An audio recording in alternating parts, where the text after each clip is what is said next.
Russia ने Ukraine war में एक और पावरफुल वेपन का इस्तेमाल किया है।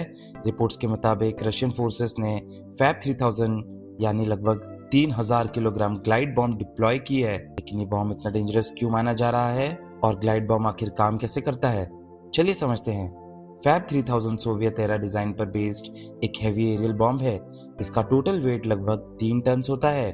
बॉम्ब को फाइटर एयरक्राफ्ट से रिलीज किया जाता है और मॉडर्न गाइडेंस किट लगाने के बाद ये एक ग्लाइड बॉम्ब बन सकता है। इसका objective heavily fortified positions, underground bunkers और लार्ज मिलिट्री टारगेट्स को डिस्ट्रॉय करना होता है। ट्रेडिशनल बॉम्ब सीधा नीचे गिरता है, लेकिन ग्लाइड बॉम्ब में गाइडेंस किट और फोल्डिंग विंग्स लगाए जाते हैं। रिलीज के बाद ये हवा में कई किलोमीटर तक ग्लाइड कर सकता है। इससे एयरक्राफ्ट फ्रंटलाइन के काफी पीछे रहकर भी टारगेट हिट कर सकता है। इसी वजह से ग्लाइड बॉम्ब्स रीसेंट कॉन्फ्लिक्ट्स में बहुत इफेक्टिव वेपन बन गए हैं। फैब 3000 की डिस्ट्रक्टिव पावर उसके मैसिव एक्सप्लोसिव पेलोड की वजह से बहुत ज़्यादा होती है। मिलिट्री एक्सपर्ट्स के मुताबिक ये रीइंफोर्स्ड बिल्डिंग्स, कमांड पोस्ट और डिफेंसिव पोजीशंस को सीवियर डैमेज पहुंचा सकता है।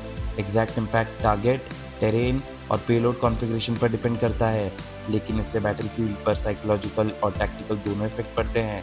रशिया पिछले कुछ समय से गाइडेड ग्लाइड बॉम्ब्स का यूज़ बढ़ा रहा है। यूक्रेन के लिए चैलेंज ये है कि इन बॉम्ब्स को लॉन्च होने से पहले एयरक्राफ्ट को रोकना ज़्यादा इफेक्टिव होता है। इसीलिए एयर डिफेंस सिस्टम्स और लॉन्ग रेंज इंटरसेप्टर्स की इंपॉर्टेंस और बढ़ गई है। यूक्रेन वॉर ने दिखाया है कि relatively low cost glide kits पुराने बॉम्ब्स को भी प्रिसिशन वेपन्स में बदल सकते हैं। इसी वजह से दुनिया भर के मिलिट्रीज एयर डिफेंस और प्रिसिशन स्ट्राइक टेक्नोलॉजीज पर और ज़्यादा फोकस कर रहे हैं।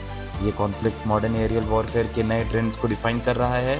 फैब 3000 का डिप्लॉयमेंट दिखाता है कि यूक्रेन वॉर में हेवी एरियल वेपन्स की रोल अब भी बहुत इंपॉर्टेंट है, लेकिन बैटलफील्ड का फाइनल आउटकम सिर्फ एक वेपन नहीं बल्कि स्ट्रैटेजी, एयर डिफेंस और लॉजिस्टिक्स पर भी डिपेंड करेगा।